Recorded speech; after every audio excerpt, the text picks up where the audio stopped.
In December 2024, two groundbreaking research published in journals Nature and Science sparked conversation about our evolutionary cousins, the Neanderthals. These papers shed new light on the complex relationship between Neanderthals and Homo sapiens, that is us, revealing that our coexistence or our ancestors' coexistence with Neanderthals was not just about sharing space or timeline, but was also a much more closer, intimate connection, which resulted in significant Neanderthal genetic ancestry getting archived in Homo sapien population. The papers deepen the discussion by refining the timeline of interbreeding approximately 50,000 years ago. By analyzing samples from multiple sites, research reveals that this was not a single event, but a process that unfolded over 7,000 years. The research also highlights that Homo sapien population in Europe and beyond was highly structured and interacted with Neanderthals with varying frequency. But some of these populations, like in the case of Ranis in Germany, went extinct, whereas some, such as the case of Pachokiro Cave in Bulgaria, prevailed. After this period, the traces of Neanderthal DNA, and the period I mean after about 43,000 to 40,000 years ago, the traces of Neanderthal DNA gradually diminished as evolution progressed. Additionally, the study suggests that the non African modern human population older than 50,000 years ago was not part of our genetic makeup or part of the genetic exchange which continued post that. In essence, pre 50 Ka or 50,000 year ago, old fossils or archaeological data likely represent a population that never established themselves and eventually disappeared. While these discoveries sparked intense debate among global human origin researchers and experts, they add a layer of complexity in the story of South Asia. With limited fossil evidence, the wealth of archaeological data from the region remains unlinked to any hominin species. What I mean by this that we do have a lot of hand axes, a lot of stone tools, various types of stone tools, many hundreds of prehistoric sites, but none of these artifacts were attested to any hominin fossil remains, as in the case of Europe and African continent. In the light of recent research, we are compelled, therefore, to ask very important questions as to who are the makers of these stone tools. Could there have been multiple groups living in South Asia, just as in the case of Europe, which have contributed to our own contemporary genetic makeup of contemporary population? This brings us back to the timeless quest of understanding who we are and how did we come to be. Hello and welcome to Print. My name is Disha Luvalia. I'm an archaeologist, and today we'll be talking about the South Asian story in the evolutionary process. Around 1.8 million years ago in Africa, a new chapter in the human evolution began. Homo erectus, not content with being confined to African homeland, ventured into the vast landscape of Europe and Asia. They were the first hominin species to leave Africa, setting a stage of transformative chapter in the evolutionary history. But the story takes a very intriguing turn when a branch of Homo erectus, which stayed in Africa, eventually evolved into Homo sapien, that is us, me and you, whereas those who traveled to Europe became evolved into Homo neanderthalensis, and those who ventured into Asia became are known as today Denisovians, are distinct evolutionary cousins. It's crucial to note that evolution was not linear or a straightforward process. It wasn't as if one species disappeared, making way for another. Instead, multiple species offered those which we don't know today are known as the ghost species coexisted and thrived simultaneously until modern humans emerged as dominant species. Studies actually show that at one point, as much as 12 species coexisted, which is quite fascinating, really. In this complex story, one big family of multiple species where different species coexisting together, there was a time when Neanderthals, Denisovan, and Homo sapiens, all three lived together. They cooperated, collaborated with each other, exchanged ideas, and also became innovative And in the end, they left behind a cocktail of genetic data for future paleontologists and archaeologists to piece together. Today, almost every non African modern human population, that is, those who ventured out of Africa, which did not evolve homogeneously in African continent, they carry about 1 to 3% of Neanderthal and Denisovan DNA. However, little was known about as to the precise timing of admixture. It was known very early on. There have been a lot of papers as early as to 2010 where DNA of Neanderthal, Denisovan, and Homo sapien admixture was known. But what was not known as to what is the precise date as to Neanderthals and Homo sapiens in the context of this particular video essay came in contact with each other and they had an admixture or they interbred with each other. The following paper, which were published on 12th of December and on 13th of December, really tell us more about this very missing link in the whole story of Neanderthals and Homo sapiens.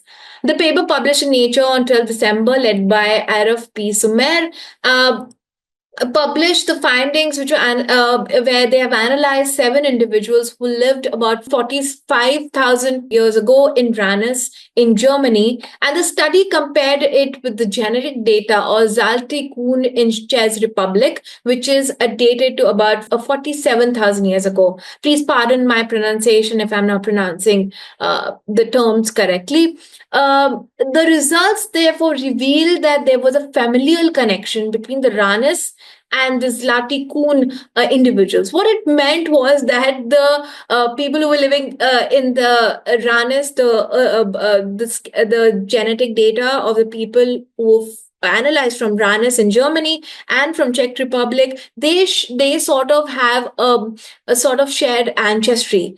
Although they were part of a small isolated group which represented the earliest known diversion of out of Africa lineage. The genome of Ranis individuals contained Neanderthal DNA from a single admixture event shared by all non-Africans, which occurred about 49,000 to 43,000 years ago. The findings also suggested that modern human remains older than 50,000 years found outside Africa, likely to linked to belong to some of the oldest high quality modern human genomes sequenced to date. The second paper, which was published in Science, which was the research led by Leonardo M.N. Iasi, analyzed the genetic data from 59 ancient individuals sampled from 45,000 to as early as 2,200 years ago. Here, about 275 diverse present day individuals were also analyzed. The study strongly supported a single event period, which is which occurred between about 50,500 to 43,500 years ago. That is about approximately 7,000 years of admixture or connection that happened.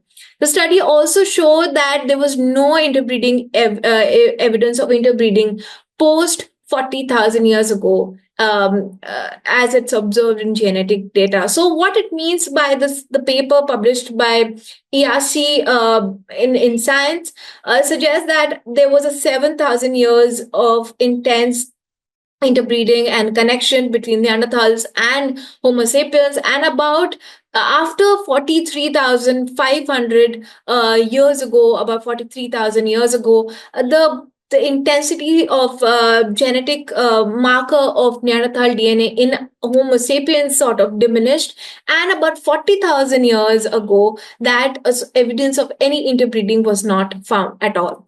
So both research actually established minimum time frame of out of Africa migration, and also say that the interbreeding event that left a genetic imprint on non-African human population. Now, I want to clarify, this does not mean that the out of Africa migration happened about 50,000, as in the case of Ranis and otherwise. We also see that there were multiple groups which as far as you have from Germany and then from Czech Republic also have a very close ancestry, so which means the multiple groups of Homo sapiens have migrated. There's a minimum cap of out of Africa in this according to these papers, but there is are also evidence that the Homo sapiens have migrated much before 50,000 years ago as well.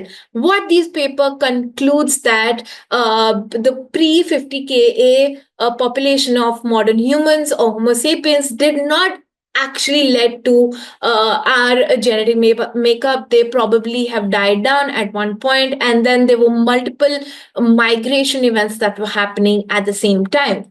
Now, after understanding this very complex story of Europe, when we come to South Asia, we have a very big problem. Now, the problem is that we have a lot of archaeological data, but there is absolutely very minimum fossil evidence. And fossils is where you can find DNA.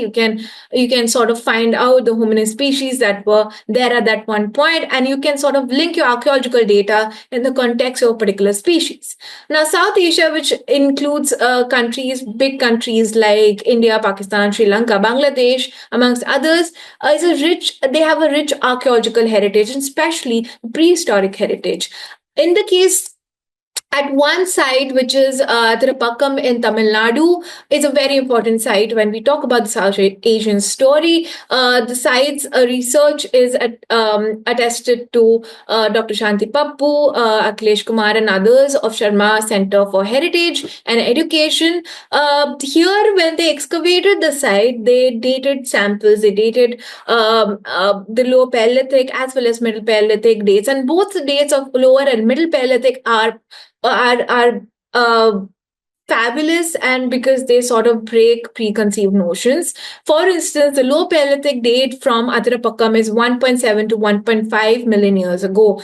And usually, as I've mentioned, I think in the introduction, the Low Paleolithic tools are always linked to the Homo erectus, whereas the Middle Paleolithic in Europe is linked to Neanderthals. And the Middle Paleolithic date in India was considered earlier, about somewhere about 200,000 or after 200,000. But the new dates coming from Athirapakkam push back the existence of Middle Paleolithic stone tools in India, in South Asia, to about 100,000. So now the date stands to about 385,000 to 172,000 years ago. So these evidence coming from India from archaeological sites also sort of beg us to ask as who were the makers of these stone tools. Moreover, recent evidence coming from sites in Andhra Pradesh excavated by archaeologists like Anil Devara and others have also yielded a very early date of Middle Paleolithic. At one site, the Middle Paleolithic were dated to about 247,000 years ago. I have written a column on it. The link will be in the description box below. So this, according to the archaeologists, points to a more regional and indigenous development. So when we look at the late persistence of stone tools, such as the evidence of 1.7 to 1.5 million years ago, or Middle Paleolithic, which is in Europe, linked to Neanderthals, also pushing as early as 385,000 years ago, along with the emergence of evidence of interbreeding with a ghost lineage, makes Indian subcontinent a very exciting place and a potential center of human origin research. Therefore, the identity of the archaic hominin species associated with early archaeological records in South Asia is still unknown, because there are very limited fossil evidence which could be linked directly to these sites. However, in 1980s at Hathnora in MP, Arun Sanakia found a fossilized cranium of an archaic hominin. Anthropologist Kenneth A.R. Kennedy, who later identified it as Homo sapiens, it's undated evidence, but In Sri Lanka, comes the from Sri Lanka comes the earliest reliably dated evidence of Homo sapiens in South Asia, which is dated to about 38,000 years ago, with sites like Bata Doma Lena, which is a rock shelter in a rainforest in southwestern Sri Lanka, yielded the remains of Homo sapiens, which is dated to about from 38,000 to 36,000 BP.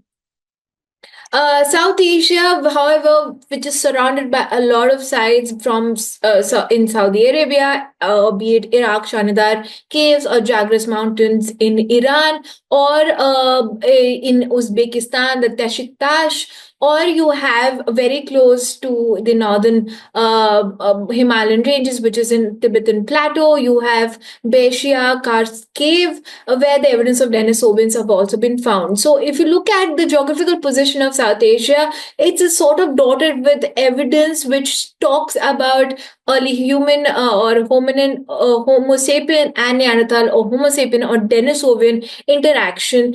But unfortunately, in the big landscape of India, we have no evidence of fossils, or very limited evidence of fossil, but very early dates.